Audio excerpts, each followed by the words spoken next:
The way you talk to yourself is so important. And I even tell some people, some things you say to yourself you wouldn't say to others. That's a problem. That's a problem if I'm talking worse to myself than I am to other people. Hey, I'm Rashad. And I'm Keisha. Hanging with the Joneses, episode 80. Bit of a hiatus as always. But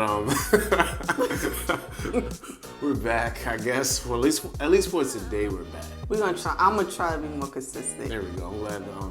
Tell the truth, shame the devil, as the saints say. And you. We ain't gonna go there. We ain't gonna go there. Okay. What are we talking about today?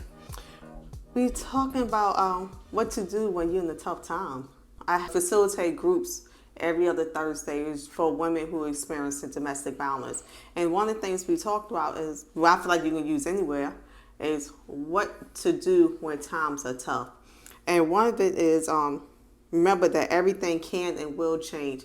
And I feel like that can be a difficult thing to do in the moment. Like when you're feeling distress, you feel like it's going to be forever. You know, you don't see an end and you don't see a rainbow at the end. You're like, okay, another day and another day. And honestly, it will change. Nothing is forever. Nothing. Only thing I say forever is taxes and roaches. Everything else has an end date. Interesting. Taxes and roaches. Yeah, I mean, I guess, man. But don't nobody want to hear that in the moment. Everything's going to change. Nah, I'm not a fan of that one. It's not. You don't want to hear in a moment, and that's why whatever you're going through, you overcome. It takes over you, because we tend to make it as this is going to be forever. True. Now imagine if we just say, okay, this is a moment in time. Tomorrow, this situation could very well change. And I know it's difficult because I'm one like, oh my gosh, wrestling in my sleep, like, okay, tomorrow's going to be a part 2. Then sometimes I wake up to tomorrow and it's like, oh, the situation died. It's not a thing. And I done wrestle with it. I done not slept for it. I done overate or undereat for it. And the situation is gone. That's very important to remember that nothing is forever. Nothing on this earth is forever. I would say another one is to know the season you're in. One of my favorite scriptures is in Ecclesiastes 3 about it's a time for everything. And I think that's the hard part, because sometimes we can be out of our season trying to force a season. What do you mean season? Okay, so we might be in a season, let's say when COVID happened, that was a season where we need to harvest. We need to build up. We need to plant our seed in the ground. Whatever you wanted to do, this is your time to do. Plant? I said plant. You said harvest. Yes, excuse me. This is a time to harvest and cultivate. Plant? I keep saying harvest. This is a time to plant and cultivate. So this is a time to get your seeds in the ground. It's a time that even if you want to do something wild, like I want to be an astronaut, that was your time to dream big. That was your time to dream big. But being out of season means that you thinking it's the time to harvest when it was your time to cultivate and plant. No. Okay. So knowing what season you in, which will make a difference. It's like the fig tree blooming in the Bible. The fig tree blooming out of season, it's not going to go far. You have to know the temperature, know what season you're in. If this is a season where we're supposed to be happy, why are we mourning? True. You know, what do we do in that when the tough times, remembering what season you in? I guess. I mean, no, for me, it's not even like the season. It's just remembering that you've been through something before, and that you can get out of it, get through it. I mean, sometimes we just have to really deal with the situation, regardless of what it is, and then sometimes you're not ready to deal with it. So you got to accept that, like, I'm not really ready to deal with this, and sometimes the other party has to accept that too. And that can be difficult at times as well. Yeah. And even in that's why I really love that scripture, because everything there is a season. It's a time to do stuff. Like going to school to practice, to get my license that I have now. It was a season where I had to struggle. So I can get to the season where I now have license and I can do other things that open up doors. So you have to learn what season. It might be a season where, like I said, we might have to struggle a little bit before we get to the end. And that can be hard in that season, because you can see people who's prospering over you, really, and you like, dog, they ain't even doing anything right. They prosper. You cannot. It's almost like you have to put on your blinders and remember your season and what time you in, and focusing on your goal. Because the next someone else can not have the same goal, which I think that's another one to remember in time when times are tough. Don't compare. Yeah, I think a lot of times people, I know, comparing that's like some of the worst things you can do because everybody is different. What we dealing with is different, even though we as human beings have a lot of similarities, but we got to maintain and also understand that what I deal with may look similar, but it's unique to me, and how I deal with it is different. And also, you don't even understand or know how they got what they got, or what length and means they went to get that thing. Whether it's legitimate or illegitimate, you don't really know unless they divulge that. So you have to be very aware and careful of comparing, because you don't know the literal costs they had to pay to get that thing. Or the foundation. Yeah, so that's what I'm saying. I agree with you. Oh, go back to me on the season. You don't know you don't know they skipped that part and built straight to building. So when the big bad wolf come and blow it down real easy, you have to. And I think that's difficult in a society where you get jobs, education about comparing yourself.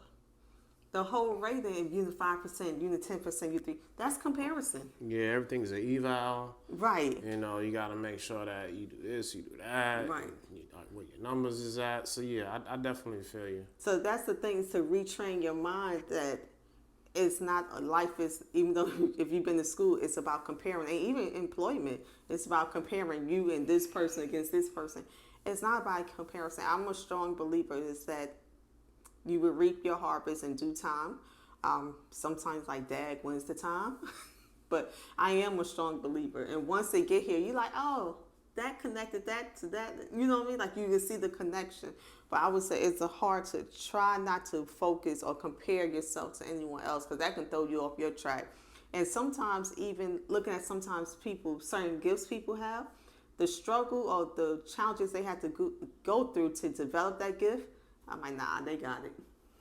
If I got to do that for that, I don't want it. I'll stay in my lane, because this is the one I'm supposed to be in.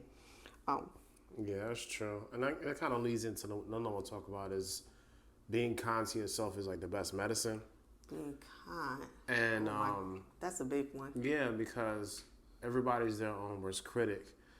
Even if you are a quote unquote perfectionist, a lot of the time that perfectionism is what fuels you. What fuels you is also what can hinder you. So giving our own selves grace and allowing for ourselves to make the mistake, not beat ourselves up, is hard, because we want something so bad, and if it doesn't come through, then the disappointment creeps in, and then we're looking at ourselves like, well, what's wrong with me? Why I can't get this done? Like I know I should be here when I'm not there. So we have to be very mindful and aware that even when we are disappointed when things don't go our way, we still have to have some level of kindness towards our own selves. And I don't think people sometimes we realize how the way we talk to each other and ourselves, the way we talk to ourselves can impact our mental health. So if you're always telling yourself, you're not this, I can't do this, I'm dumb, I'm stupid, what do you think is going to, what season does that come up? Most likely depression. So in realizing that the way you talk to yourself is so important. And I even tell some people, some things you say to yourself, you wouldn't say to others. That's a problem. That's a problem if I'm talking worse to myself than I am to other people. Yeah. So being nice to yourself, the same thing you would say to other people, or even your child, like you did great, you did the best you could. And it still goes on knowing your season. Maybe this wasn't the season right now. Maybe I need to watch this out so I know how to straighten out next time, and maybe next time that'd be it. Maybe I wasn't ready right now. Maybe it was held off because something was about to go down and God didn't want me in the midst of it. So I say you have to be very careful how you talk to yourself. Don't abuse yourself. Don't offend yourself. No, stop calling yourself names. And once again, because I can go into the comparison situation. Why did I get this? I got to be nice to yourself. It's so important, but I don't think how people realize how their self-talk can impact their mental health down the line, even going to anxiety, being nervous about things that may never happen because what you told yourself about down the line. And I'm gonna be honest, I have to be careful with that myself, with not foreshadowing of something that happened and wasting all that time and emotion on this may happen, this could have happened, this should have happened, this may happen, this would have happened. All down the line, I put so much emotion in it for it to never happen. I'm like, I just wasted time on worrying about or making up a story that has never came to fruition. Yeah, we can't catastrophize. Yeah. And it's easier said than done. Rashad has always been it'll work out. And now I call myself the realist, like, oh, do you see this? And, like, really. And that's sometimes in a relationship, we needed that balance because both of us couldn't be on, the sky's falling. No, not at all. That doesn't work. Like, somebody has to be the one to be able to kind of like look, it's not looking right now, but it's gonna get right because what it always does. Yes. Now, go in our relationship. Did that cause conflict? Yes, because to me, he was just being too nonchalant. Like, don't you see? It was like, what's that? Penny. Like, don't you see that this fell so the sky is falling? Like, don't you see this? It's gonna be okay. It ain't gonna work out that way.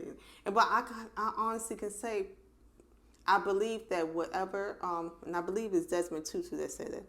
Whatever animal you feed is the one that grows. So if you feed the animal of negativity, that's what's going to grow. You're going to see more negative stuff happening because that's all you believe is out there. You feed the animal of positive, that's what's going to happen. You're going to see more positive things happen because that's the only perspective you allow yourself to see. I want to say about 8 out of 10 times, positive things will happen only because he believed it. I'm like, that wasn't even possible. Like, literally, I'm like, that wasn't even possible for that to happen. And he makes that face. Doesn't matter. What can I tell you? Doesn't matter. I mean, because if you're not going to believe in you, then who's going to believe in you? I agree. If I'm going to be here proclaiming to be, man of my house, and I'm trying to lead everybody, all this good stuff, whatever traditional, non-traditional roles will be played in our household, I at least have to be the one to say, look, I need everybody to calm down. It doesn't look like it's right now, but it eventually is going to work out because it has always worked out for me. It may not work out to the level that I wanted to, but it always does. So if I can't hold on to that, then I ain't got nothing to hold on to. So I'm going to keep on holding on to that little bit little bit of faith that I have. And I mean, if you want to be biblical, I only need a little bit. I don't need a lot. You need a mustard seed. I don't need a lot of faith. You know what I'm saying? Like it don't take a whole lot of faith to believe in yourself. Believe in what you want to do, things that's going to outcome, situations. I've gotten so many things that I do not deserve, that I should not have. I should not be here. So being kind to yourself, like you have to, because that's where it starts. Everything starts within yourself. And I know that may seem very like new age and goofy, but it's not. Like, if you don't be the person to figure out in your own mind that it's going to work out for you, then nobody else is going to believe you because you doubting you. And I'd say it kind of, now we've been together 22 years. I kind of balance out a little bit.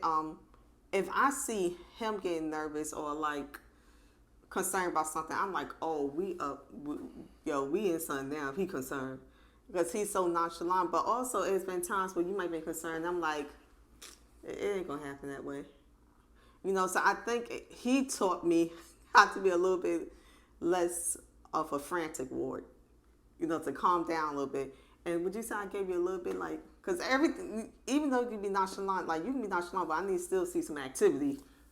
Yeah, and I think with that, like that was one of the like the harder things to really like understand and accept on both parts because it's such okay when you are when you're reared a certain way or you're conditioned a certain way, then that becomes just what you're used to doing. Absolutely. And for me, I've never really had a concern about stuff because I know eventually, like, look, it's gonna be okay. Even when I had absolutely nothing, I never missed a meal. Always ate, always had a place to stay, and it always worked out. So me thinking stuff isn't gonna work out was never an option for me. So when you would be like, "Oh, what do you mean it's gonna work out?" and I'd be like, "I don't know." Right. I'm very plain. And the I don't know part was a struggle because it had to be very like pragmatic, step by step. And I'm like, look, I don't have no steps. I just need you to believe. You know what I'm saying? I'm very detail and task oriented. Like, I need so you can't like, tell me a problem. I need you to believe what I'm saying. I'm like, what's the solution? Ain't no He's solution. like, I don't know. Ain't no I'm like, solution no. right now. But this is a real problem. I'm not gonna understand. What's the steps to solve this? It ain't none of that right now. So, and a lot of that still goes back to being kind to yourself because even when you feel like your spouse or your partner isn't being kind to you in their response to what you're saying, you still have to be kind to yourself, knowing that what your methodology is, whether how unorthodox or normal it is, it's still gonna work out. You still gotta you can't beat yourself up because they don't understand. And that brings another part is other people. I would say other people's opinions don't really matter, and I want to say that you have to be careful with the opinions you receive in that time, a tough time. Because there are some people, and God had disclosed this to me, and because there could be some opinions, recommendations, whatever you receive that God told me was right, but it wasn't Him. And that was the hard part, knowing that the words may be right, but it wasn't from Him, so I wasn't supposed to do that. Why didn't you just say other people's negativity isn't worth worrying about? Same thing, because no, it don't have to always be other people's negativity. People can tell you positive things, but it doesn't mean that's you're supposed to follow. It doesn't mean the way I read that one is just clearly the worrying part. You know what I'm saying? So it's like somebody else's negativity isn't worth you spending a whole lot of time on. But that's I'm saying, even in that part of other people can come to you and giving you their best, giving you recommendation that might be technically positive, doesn't mean necessarily it's you're supposed to follow, it's supposed to fit you. Because also sometimes people giving their opinion can add on to your stress, whether good or bad. Yeah, so it's almost like you can't be out here like soliciting everybody's advice. Yes. And especially, and that's why I was using analogy, especially it was some advice that God told me it was right, but that's not for you. Or that's not the advice I want you to do. It was right, but not holy. I mean, yeah, like I get that. You know, so that's the thing. You have to know who's your people. You have to know when to go, your circle, and you have to know when to use your people. Like I might have a friend group. This one's a prayer. So if I'm calling like, hey, boom, prayer. Sometimes just in my voice, they're like, let me pray. Sometimes if you might have that party where if you want to go out and bash somebody, call them. You know who to call. That person's going to ride with you. So you have to be careful who you allow in your circle and when do you use those people in your circle. And same for you. You know. So I have to be careful because that can make or break you sometimes in tough times. Other people's opinion, other people's recommendation can make or break you. Now, don't get me wrong. I'm saying that you have to know what season you're in and stay true to it. Because someone else also can be giving you a good opinion, good recommendation, and you can shut down to it because you're so in your head about X, Y, and Z. For example, I might be so in my head of, but what's the formula? What's the steps? When you already here giving the recommendation, the first step is to breathe and relax. But because we can be, I'm so focused on the end, the end goal, I sometimes forget the steps to get to the end goal. Yeah. And breathing should be number one. Yeah, I feel what you're saying. So just be careful and knowing the people who you're around and knowing when you can use your people and when God direct you to use those people. Yeah, it kind of goes as like this number 3 up here, saying it's a learning experience, and that's one of my favorite things to say. Like, I truly feel like I've never lost, not a loser. I never feel like I'm losing. I'm learning. So that's a good one. When anytime I see a situation and I had to learn from that, I don't feel like I took a L. I feel like it was something I had to learn from, something I did not know, and now I'm made aware of it, so I can govern myself accordingly. Or at least when it comes back up, I can be able to recognize it in the moment or more quickly, or just be able to assist somebody else if I see it in them. I'm like, yo, look. This may not be the thing you think it is. I'm just gonna show you some scenarios and give you some options, and you can pick whatever you want because I don't give advice anyway. Yeah. I give options. So that's like that whole learning thing, because seeing how like life is this ongoing learning experience anyway, and when difficult times like arise, like it doesn't mean everything is going awry. It just means that look, it's different now. And you gotta accept that things are different. People may be different. Your season will change. Yeah, that's your theme for the season. So either way, like, stuff is not like what it was, and it's hard to accept that, because for me, I love familiarity. You know what I'm saying? Yes. Don't break me out of my pattern. Like, don't try to like throw me for no loop. I'll be flexible with stuff. When it comes to my personal stuff, don't be in my way. You know what I'm saying? Because this is how I move throughout the day, and I don't need to have a whole lot of deviation. Because when I deviate a whole lot, that's when mistakes start happening, because I'm off my track. But when these things do come up, we got to be able to adjust, be flexible, make the necessary adjustments. It's like, again, because you're learning something different, and that experience should be helping you, and not harming you. I like that. I'm not failing. I'm learning. Not losing. I'm not losing. I'm learning. Yeah. I like that. That's a good quote.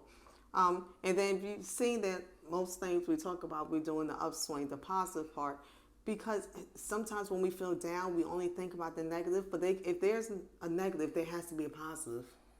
Yeah. Else there's no negative.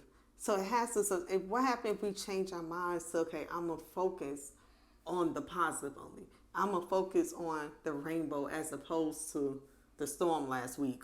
What happened if we shift our mindset?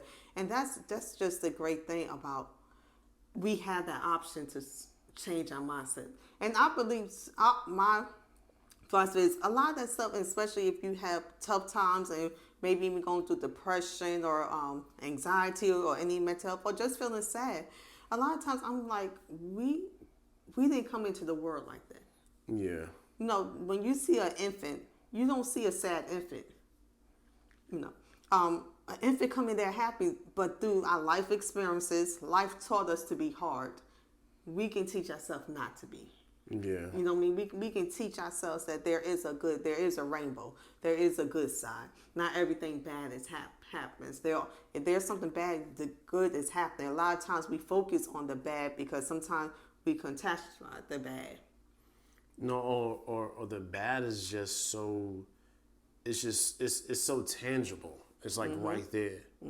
So instead of being able to like step outside of that, like the negative is like it's like, I'll be honest, like it's easy to be negative because that's the animal you feed. So it's especially like so easy to be negative about stuff. Like, even though like if stuff's gonna work out, I can be very negative about other certain things, and it'd be hard for me to get back to seeing there is some there's some good in this thing. Yeah. So like for that part, for me, it's like I have to be very cognizant of that because I'll stay right there. Yeah. And then when you marry, looping your partner into that. Yeah, because whoever it is, like they're gonna be along for the ride. So, But both can be. That's the thing. What happened? If both like that. Someone in that time. somebody has to be like, I hate saying the bigger person, man, but somebody has to step up and say, hey, we got to get ourselves together. If someone's going through the storm, someone has to be the rainbow, has to be the sun. Something. I mean, yeah, because it's not even that, but if you have like children or people you're taking care of, or people that are looking to you, and it's gonna be hard to be there for them. You know, because then they're gonna feed off of that, off your negativity too. Because like I said, like negativity is comfortable. It's like even though you can't hold it, feel it, it's such a tangible, palpable thing. And even let's say you forget about other people. And I mean, even our children. If you can't be there for you, you can't be there for nobody else. If you can't be there for you can't be there for nobody else. So even focusing on you, doing those things you need to do. And I would say, lastly, seek help. Go to counseling. What do you do in real life? I'm a licensed clinical social worker, so meaning I'm a psychotherapist. My business is TR Consultants LLC. I'm currently accepting new clients. Please, no one that I know personally, reach out to me because I can't have counseling with you. It's conflict of interest. Yeah, it's a conflict of interest. But go to counseling. I'm so happy. This is going to sound a little bit different. Since COVID happened, I've seen a lot of more Black people going to counseling than previously. It's real. I love that, and I love that we're finally coming to a point as we as people of color are saying, I need help, and I'm no longer see mental health as taboo. And no, I get this all the time. I do not prescribe any medication. So if you come and talk to me, I'm not giving you a prescription. I can't give you a prescription. Because you're a what? I'm a licensed clinical social worker. I'm not a prescriber. And not a what? A psychiatrist or a nurse practitioner or doctor. Yeah, I'm not there. So that's another myth that comes in. Do not prescribe any medication. We're going to come and talk. And people say, why do I want to talk? For exactly right there, because you already talk to yourself, and you talk to yourself pretty foul. So let's kind of work some things out so we can change that. Oh, man. I mean, it kind of leads us to our last one, because I'm getting tired. So, and this is probably it's like 8 of these.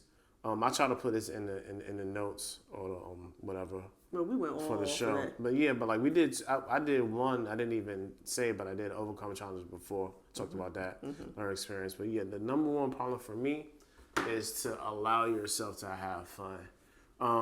That can be difficult, especially when you I had a conversation today. Like, you're so used to having to do the next thing. Like being an adult.